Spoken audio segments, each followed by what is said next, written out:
का नाम नहीं है जिसे कोई जानता नहीं हो, लेकिन 2 साल पहले एक चमत्कारी घटना घटी और उस घटना ने न सिर्फ भारत बल्कि अंतर्राष्ट्रीय पटल पर इस नाम को इतना बड़ा बना दिया कि हर आदमी ये चाहता कि यार है कौन, इस शख्स को हम देखें तो सही, ये शख्स कौन है जिसके अंदर वो ज्वाला है जो एक सरकार से लड़ लेता है। एक आदमी नहीं होकर के एक मिशन बन गया और आज वो मिशन जय भीम मिशन के नाम से हमारे बीच में पहुंचा है। हमारी बड़ी इच्छा थी, इससे पहले भी सर हमारे कोई कार्यक्रम हुए हैं तो हमारी बड़ी अभिलाषा है कि आपको हम याद करें, बुलाएं, लेकिन कोई संपर्क सूत्र भी नहीं था। तो ये तो मैं धन्यवाद दूंगा भाई विजेंद्र जी का, इनसे मेरी बात हुई तो हमने हमारी अभिलाषा रखी कि हम चाहेंगे कि अगर मंत्री महोदय हमारे बीच में आ जाए तो कम से कम आपके विचारों से हम लाभान्वित हो। तो भरतपुर की जनता इस बात के लिए आपका आभार व्यक्त करती है कि आप अपना कीमती समय निकाल करके हमारे बीच में पधारे। यद्यपि भरतपुर में मसाले बहुत चल रही है और निस्संदेह उत्तर प्रदेश के बगल में होने का लाभ हमें मिला है, हमारे अंदर ज्वाला है, आग है, लेकिन आप जैसा व्यक्तित्व कोई आकर के अगर हमें सही राह दिखाएगा तो निश्चित रूप से वो एक बहुत बड़ा काम करेगी। तो मैं बड़े ही आदर और सम्मान के साथ में आदरणीय मंत्री महोदय को मैं आमंत्रित करना चाहूंगा कि कृपया आए और आपके विचारों से हमें लाभान्वित करें, हमें आशीर्वचन दें। आदरणीय मंत्री अभी जैसे स्टार्ट। दुनिया को शांति और मानवता का संदेश देने वाले तथागत भगवान बुद्ध, मैं चाहता हूं बैठे रहें, आप बैठे रहें, पूरा प्रोग्राम डिस्टर्ब हो जाएगा। जो आप फूल से इतना स्वागत कर रहे हैं उसके लिए तो मैं आपका आभार व्यक्त करता हूं। भगवान बुद्ध और बाबा साहेब के चरणों में कोटि कोटि नमन करते हुए, बहुजन समाज के सभी महापुरुषों के चरणों में नमन करते हुए, आदरणीय भिक्षु संघ और सभी यहाँ उपस्थित उपासक एवं उपासिकाओं सभी को क्रांतिकारी जय भीम, विनम्र नमो बुद्धाय। मैं देख रहा हूं जब से भरतपुर आया हूं, लगातार हर मोर्चे पर, हर नुक्कड़ पर फूलों से स्वागत। जितना पैसा आपने फूलों को खरीदने पे, मालाओं को खरीदने पे खर्च किया, उस पैसे को फूल पे खर्च करने की बजाय जो धर्मरथ पूरे राजस्थान में गुजरेगा उसकी डीजल की व्यवस्था पे करते खर्च तो ज्यादा मुझे अच्छा लगता है। मेरा निवेदन है आप लोग फूलों पे पैसा खर्च करना बंद कीजिए और नेताओं के गले में माला डालना बंद कीजिए।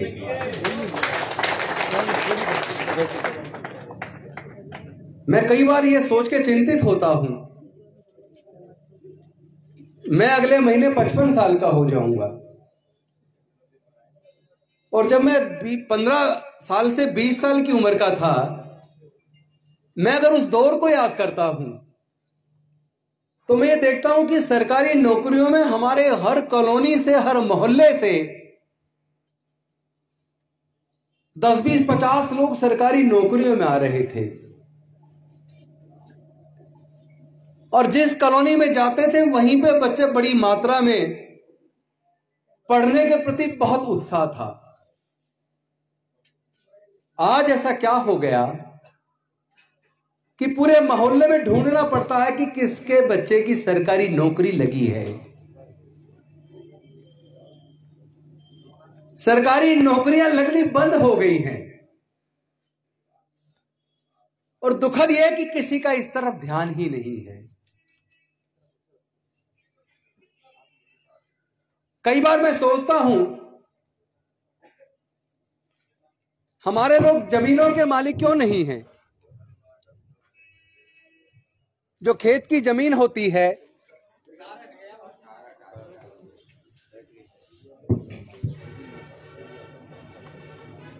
जो खेत की जमीन होती है, मैं पूरे देश में जाता हूं तो देखता हूं कि कोई 500 बीघे का मालिक है, कोई 100 बीघे का मालिक है, कोई 1000 एकड़ का मालिक है, कोई 50 एकड़ का मालिक है। मैं उन मालिकों में ढूंढता हूं कि क्या कोई दलित, पिछड़ा, आदिवासी, पिछड़े तो नहीं कहूंगा, अति पिछड़े कहूंगा, अति पिछड़ों में, दलितों में, आदिवासियों में मैं ढूंढने की कोशिश करता हूं कि क्या कोई 100 एकड़ का, 50 एकड़ का, 25 एकड़ का मालिक है। मुझे अपने लोग खेती की जमीन के मालिक नहीं दिखते। फिर मैं अपने आप से सवाल पूछता हूं कि जो जमीन है, क्या कोई खेत की जमीन अपनी मां के पेट से लेकर पैदा हुआ? अगर मां के पेट से जमीन लेकर पैदा नहीं होते तो केवल कुछ ही लोग जमीन के मालिक क्यों हैं? देश के दलित और आदिवासी और अति पिछड़े जमीनों के मालिक क्यों नहीं हैं? क्या इस सवाल का जवाब मिलना चाहिए कि नहीं मिलना चाहिए? मैं इस बात को मानने के लिए बिल्कुल भी तैयार नहीं हूं कि हमारे बुजुर्गों ने यह ना चाहा हो कि हमारे बच्चे भी आजाद पैदा हों, पढ़े लिखे और आगे बढ़े, हमारे बच्चे भी व्यापारी बने, इंडस्ट्रियलिस्ट बने, हमारे बच्चे भी संपत्तियों के मालिक हों। मैं ये मानने को तैयार नहीं हूं कि हमारे बुजुर्गों ने ऐसा ना चाहा हो। फिर ऐसे कौन से कारण हैं कि भारत में लगभग 3,500 साल तक हमारे दलित, आदिवासी, अति पिछड़े वर्ग के लोग वो ना तो कभी पढ़ पाए, ना कभी व्यापारी बन पाए, ना कभी संपत्ति के मालिक बने, ना किसी रियासत के मालिक बने, और तो और उनको तो मानवता का दर्जा भी नहीं था। हजारों साल तक हमारे समाज के लोगों ने उत्पीड़न को झेला है, मानवता का दर्जा नहीं था। तो यह तो संभव नहीं है कि हमारे बुजुर्गों ने यह ना चाहा हो कि हमारे बच्चे भी स्वाभिमान के साथ जिए,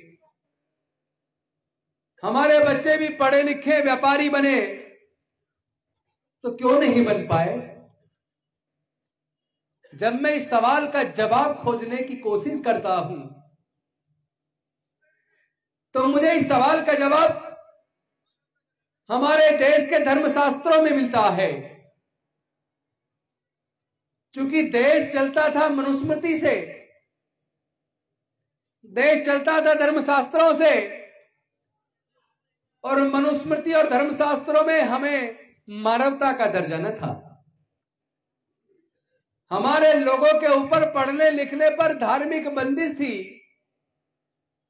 हमारे लोगों के व्यापार संपत्ति रखने पर धार्मिक बंदिश थी।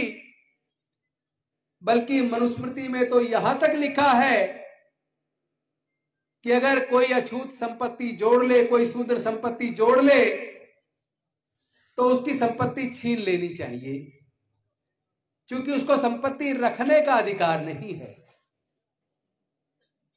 और ये व्यवस्था कोई 10, 20, 100, 50, 200, 400, 500, 1000 साल नहीं। देश के अंदर ये सामाजिक व्यवस्था लगभग 2,500-3 हजार साल तक चली। हमारे लोगों ने लगभग 2,500-3 हजार साल तक गुलामी को झेला है। हमें आपको सबको नतमस्तक होना चाहिए डॉक्टर बाबा साहेब अम्बेडकर जी का, जिन्होंने अपना पूरा जीवन जलाकर अपनी पत्नी माता रमाबाई को गंवाकर, अपने 4-4 बच्चों को गंवाकर हमारे हजारों साल की गुलामी तोड़ दी।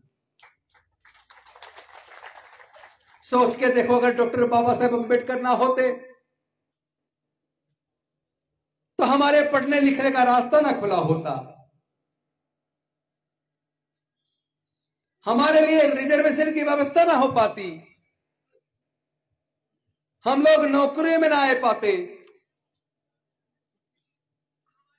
हम लोग ग्राम प्रधान के सदस्य, जिला पंचायत सदस्य, निगम पार्षद, एमएलए और एमपी ना बने होते। हमें धन्यवाद करना चाहिए डॉक्टर बाबा साहेब अम्बेडकर जी का कि उन्होंने न केवल हमारे हजारों साल की गुलामियों को तोड़ा, न केवल हमारे पढ़ने लिखने के रास्तों को खोला, न हमारे केवल आगे बढ़ने के रास्ते का खोला, न केवल हमारी सरकारी नौकरियों के रास्ते का खोला, बल्कि हमें एमपी, एमएलए, मंत्री और मुख्यमंत्री और राष्ट्रपति बनने तक का रास्ता उन्होंने खोल दिया। लेकिन आज चिंता इस बात को लेकर ज्यादा है कि जो रास्ते डॉक्टर बाबा साहब अंबेडकर जी ने खोले थे, वो रास्ते एक साजिश के तहत हमारे देश की खुद की सरकारों ने बंद कर दिए। उनके मन में ये तकलीफ पैदा हो गई कि अगर इसी तरह दलितों, पिछड़ों, आदिवासियों, गरीबों, मजदूरों, किसानों के बच्चे पढ़ लिख कर जज, engineer, doctor, collector, scientist, professor बनेंगे तो उनको सस्ते मजदूर कहां से मिलेंगे? वो हमारे लोगों को केवल एक सस्ता मजदूर बनाना चाहते हैं। उन्होंने अब से लगभग 40 साल पहले षड्यंत्र किया और षड्यंत्र करके पहले तो उन्होंने क्या किया, धीरे धीरे प्राइवेट स्कूल खोलने शुरू कर दिए और सरकारी स्कूलों को कमजोर करना शुरू कर दिया। और उसके बाद स्थिति ये आ गई, उनका इससे पेट नहीं भरा, वो नो डिटेंशन पॉलिसी ले आए। नो डिटेंशन पॉलिसी यानी कि किसी भी बच्चे को फेल मत करो, पहली से 8वीं तक ऐसे ही पास कर दो। और फिर कानून बना दिया 9वीं में एग्जाम होगा, जो बच्चा एग्जाम में फेल हो जाए उसे स्कूल से निकाल दो। अब जिस बच्चे को तुमने पहली से 8वीं तक ऐसे ही पास कर दिया, उसको कुछ सिखाया ही नहीं, किसी लायक बनाया ही नहीं, अब 9वीं में कहते हो पहले एग्जाम दे के एग्जाम पास करो तो तब आपका आगे एडमिशन होगा। मैं आपसे पूछना चाहता हूं, इस नो डिटेंशन पॉलिसी में जिसको बिना कुछ पढ़ाई लिखाए, बिना कुछ सिखाए आपने 9वीं तक 8वीं तक पास करके 9वीं में भेज दिया, हिंदी में एप्लीकेशन लिखना तक नहीं सीख पाया, क्या ऐसा बच्चा 9th क्लास के एग्जाम को पास कर पाएगा? नहीं कर पाएगा ना। तो वो बच्चा 9वीं में जाके फेल होता है, उसके बाद उसे स्कूल से निकाल दिया जाता है। ये स्थिति पूरे देश के अंदर हमारी खुद सरकारों ने बनाई। किसी बच्चे ने ये डिमांड न की थी कि आप हमें ऐसे ही 8वीं तक पास कर दो। किसी बच्चों के पेरेंट्स ने भी ये डिमांड नहीं की थी, टीचर्स ने भी ये डिमांड नहीं की थी। तो ये आखिर योजना किसके कहने पर बनी? खैर, आज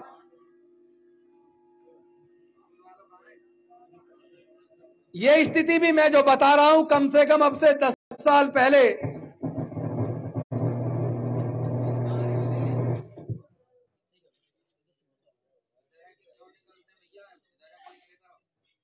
हेलो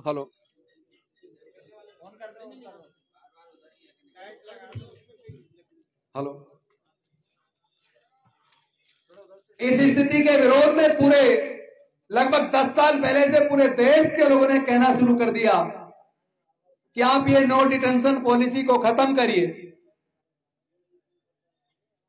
और एक और मैं आपको बताता हूं जिस तरफ आपका ध्यान नहीं है, केवल इन्होंने नो डिटेंशन पॉलिसी नहीं लाए, बल्कि धीरे धीरे स्कूलों में टीचरों की भर्ती कम कर दी।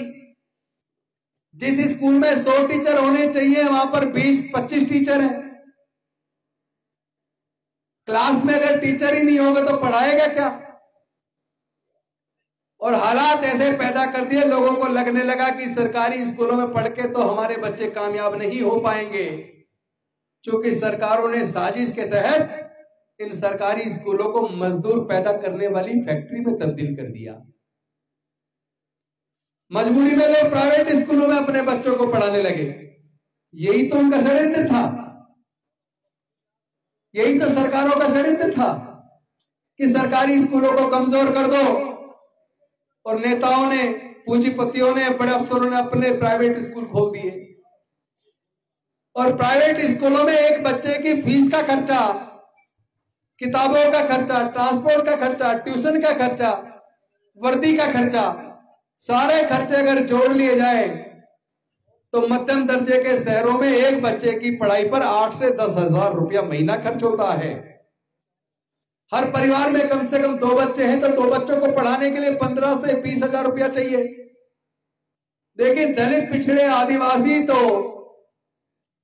99% ऐसे हैं जिनके पूरे परिवार की इनकम को जोड़ लें तो वो 15-20 हजार रुपया मुश्किल से बैठेगा।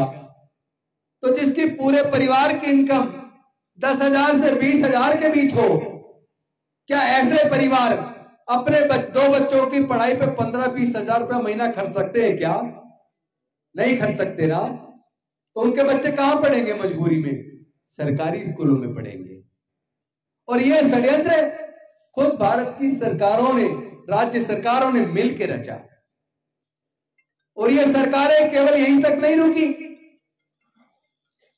आपके बच्चे 12वीं करने के बाद अगर मेहनत मशक्कत करके 5 ईयर कोर्स लॉ का करना चाहते हैं, BA LLB करना चाहते हैं नेशनल लॉ स्कूल से, नेशनल लॉ यूनिवर्सिटी से, आपके बच्चे इंजीनियर बनना चाहते हैं, सरकारी इंजीनियरिंग कॉलेज में एग्जाम पास करके उनका सिलेक्शन भी हो जाता है, या मैनेजमेंट कोर्स करना चाहते हैं, तो उसके अंदर एक बच्चे की अगर वो लॉ करना चाहता है BA LLB national law university से, नेशनल लॉ स्कूल से, तो 5 साल का कोर्स करने के लिए एक बच्चे को सरकारी कॉलेज में 5 साल के कोर्स के लिए आपको 12 से 15 लाख रुपया चाहिए। 4 साल की इंजीनियरिंग की डिग्री करवाने के लिए सरकारी इंजीनियरिंग कॉलेज में 4 साल के कोर्स के लिए आपको अपने बच्चे के लिए 10 से 15 लाख रुपया चाहिए एक बच्चे के लिए। और अगर आप IIM में आपका बच्चा किसी तरह मेहनत करके चला गया, 1 साल की फीस 20 लाख से ज्यादा है और 2 साल का कोर्स 45 लाख से ज्यादा है। मैं आप सबसे पूछना चाहता हूं, क्या हमारे समाज के अंदर 99.5% लोग बहुजन समाज के क्या अपने बच्चों को इस तरह के प्रोफेशनल कोर्स कराने के लिए 15 लाख से 50 लाख रुपए के बीच का खर्चा उठा सकते हैं क्या? ये जो बड़े बड़े कॉलेज बने, चाहे IIM हो, चाहे इंजीनियरिंग कॉलेज हो, IIT हो, मैनेजमेंट कॉलेज हो, लॉ कॉलेज हो, ये कॉलेज सरकारों ने बनाए हैं जनता के पैसे से, और फीस उसकी इतनी ज्यादा रख दी ताकि जनता अपने बच्चों की पढ़ाई का खर्च ही ना उठा पाए।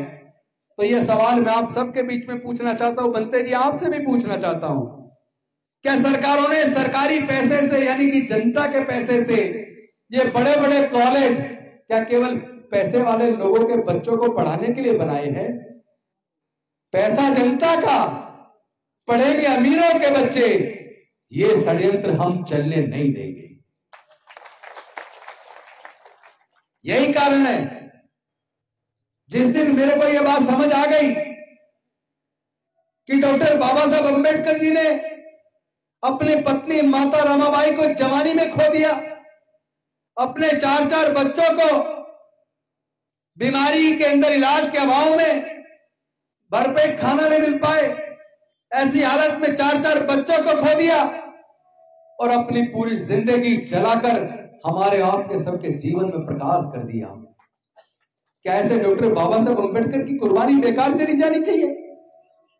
डॉक्टर बाबा साहब अम्बेडकर का अध्ययन बताता है कि भारत पहले से ही बौद्ध में था। सम्राट अशोक के टाइम पे म्यांमार से लेकर और ईरान तक पूरा भारत बौद्ध में था। हमारे पूर्वज बौद्ध थे। हमारी संस्कृति इतनी विकसित थी, इतनी महान थी कि पूरे दुनिया ने बुद्ध के धम्म को स्वीकार किया, और जिस जिस देश ने बुद्ध के धम्म को स्वीकार किया वो देश दुनिया में तरक्की के मामले में आगे निकल गए। आज जापान को जाके देख लो, क्या जापान की तुलना कोई कर सकता है? चाहे चाइना को देख लो, चाइना में 80% लोग बौद्ध हैं। क्या उसका मुकाबला करने में सक्षम है? आर्थिक रूप से इन देशों ने, जो बौद्ध देश से, कितनी प्रगति कर ली। आपको याद होगा जब तालिबान के ऊपर अमेरिका ने हमला किया था अफगानिस्तान के अंदर, तो वहां पे एक स्थान है जिसका नाम है बामियान। बामियान में बहुत बड़ी शिला में पर्वत के अंदर बुद्ध की मूर्ति बनी हुई थी, जिसको तालिबानियों ने तोप से तोड़ा। कम से कम 15 दिन लगे। तथागत बुद्ध की उस शिला में बनी हुई उस मूर्ति को तोड़ने में। इस बात से यह बात तो साबित हो जाती है कि अफगानिस्तान में भी बौद्ध धम्म था, ईरान में भी बौद्ध धम्म था, पाकिस्तान में जा खुदाई हुई, अफगानिस्तान में जा खुदाई हुई, भारत में जा खुदाई हुई, बांग्लादेश में जा खुदाई हुई, म्यांमार में जा खुदाई हुई। इस पूरे दक्षिणी एशिया में जहां भी खुदाई होती है, जमीन के नीचे से केवल बुद्ध निकलते हैं, कोई दूसरा मूर्ति नहीं निकलता। तो हमें इस बात का गर्व होना चाहिए कि हमारे पूर्वज बौद्ध थे। मैं आप सबसे पूछना चाहता हूं, बौद्ध संस्कृति के अंदर तो ना तो ऊंच है ना नीच है, ना कोई छोटा है ना बड़ा है, ना स्त्री पुरुष के अंदर कोई भेदभाव है, वहां तो सब बराबर हैं। तो हमारे पूर्वजों की जो सांस्कृतिक विरासत है वो इतनी नीच है कि जिसने भी उसको स्वीकार किया उसके जीवन में तरक्की आ गई, खुशहाली आ गई। हमारे जीवन में तरक्की खुशहाली क्यों नहीं है? क्योंकि हमने अपने बुजुर्गों के धम्म को छोड़कर एक ऐसी सामाजिक व्यवस्था को स्वीकार कर लिया जो किसी को जन्म से नीच बनाती है, किसी को जन्म से ऊंच बनाती है, इंसान में भेद पैदा करती है, लोगों को जातियों में बांटती है, लोगों को वर्ण में बात करती है, लोगों के साथ पक्षपात करती है। ऐसे पक्षपात वाली, जातिवादी, वर्ण व्यवस्था वाली, छुआछूत, ऊंच नीच वाली व्यवस्था को हमें त्याग देना चाहिए। और मैं आपसे पूछना चाहता हूं, अभी रास्ते में भी ये बात मैं कर रहा था, अगर आप अपने घर से निकले और चलते चलते अचानक आप रास्ता भटक जाए और उसके बाद आपकी याददाश्त भी चली जाए, तो क्या आप कभी अपने घर वापस जा सकते हो? नहीं जा सकते ना। लेकिन अगर अचानक आपकी याददाश्त वापस आ जाए, आपको अपने घर का रास्ता याद आ जाए, तो आप अपने घर जाओगे कि नहीं जाओगे? जाएंगे ना। तो क्या आज आपको पता लग गया आपके पूर्वज बौद्ध थे? अरे जब पता लग गया आपके पूर्वज बौद्ध थे, अब तो घर वापसी करो मेरे दोस्तों, अब तो वापस आ जाओ। अब किसका इंतजार कर रहे हो? आपको क्या जिल्लत की जिंदगी स्वीकार है? क्या आपको जिल्लत की जिंदगी स्वीकार है? क्या आपको जातिगत उत्पीड़न स्वीकार है? क्या आप इस बात को नहीं मानते जातिगत उत्पीड़न जाति की वजह से होता है? मानते ही नहीं मानते। अगर जाति सारी बीमारी का कारण है, तो आइए हम सब मिलकर इस जाति को खत्म करें। और जाति खत्म होती है बुद्ध के धम्म में आकर। तो अब तो कम से कम अपने पूर्वजों की सांस्कृतिक विरासत में, बुद्ध के धम्म में घर वापसी करो। आपको सम्मान भी मिलेगा, स्वाभिमान का जीवन भी मिलेगा, आपको तरक्की भी मिलेगी, आप व्यापारी भी बनेंगे, शिक्षा पे भी आपका कब्जा होगा, संस्थानों पे भी आपका कब्जा होगा, फिर से आप हुक्मरान बनेंगे, फिर से आप भारत के शासक बनेंगे। हम शासक कौम हैं, हमारे अंदर हमारे पूर्वजों का, शासकों का खून है। अब हमें गुलामी स्वीकार नहीं है, हम वापस घर वापसी कर फिर से हुक्मरान बनने की दिशा में चल पड़े हैं। अगर हम सच्चे डॉक्टर बाबा साहब अम्बेडकर के सिपाही हैं, तो क्या हमें डॉक्टर बाबा साहब अम्बेडकर की बात को मानना चाहिए कि नहीं मानना चाहिए? मानना चाहिए ना। तो डॉक्टर बाबा साहब अम्बेडकर ने तो ये कहा था कि अब पूरा बहुजन समाज बौद्ध बनेगा, और उन्होंने कहा था मी भारत बौद्ध में करी, मैं भारत को बौद्ध में करूंगा, चूंकि भारत बौद्ध में था, हमारे पूर्वज बौद्ध थे। लेकिन अनफॉर्चुनेटली जिस दिन डॉक्टर बाबा साहब अम्बेडकर जी ने बौद्ध धर्म की दीक्षा ली 14 अक्टूबर 1956 को, उसके अगले दिन, जिस दिन उन्होंने नागपुर में दीक्षा ली, अगले दिन चंद्रपुर में दीक्षा दिलाई, लगभग 10 लाख लोगों को दीक्षा दिलाने के बाद फिर अकोला में दीक्षा दिलाई। उन्होंने कहा था कि मैं आने वाले 2-3 साल के अंदर पूरे भारत में अपने लोगों को बौद्ध बना दूंगा और एक दिन भारत बौद्ध में होगा। लेकिन दीक्षा के 1 महीने 22 दिन बाद डॉक्टर बाबा साहब अम्बेडकर हमारे बीच नहीं रहे, और वो डॉक्टर बाबा साहब अम्बेडकर का सपना भारत को बौद्ध में बनाने का सपना रह गया। क्या हम और आप डॉक्टर बाबा साहब अम्बेडकर की इतनी निकम्मा और नाकारा औलाद है कि हम डॉक्टर बाबा साहब अम्बेडकर का सपना पूरा ना कर सके? अरे जिन्होंने हमारे जीवन से अंधकार को दूर करके, गुलामी को दूर करके प्रकाश दे दिया, हमारे जीवन में विकास दे दिया, क्या हम डॉक्टर बाबा साहब अम्बेडकर के सच्चे सिपाही होने के नाते उनके सपनों को साकार करना चाहिए कि नहीं करना चाहिए? आप सब लोग तैयार हैं? जो तैयार है दोनों हाथ खड़े करेंगे। हम सब तैयार हैं तो मेरे साथ नारा लगाएंगे, जय जय जय जय जय भीम।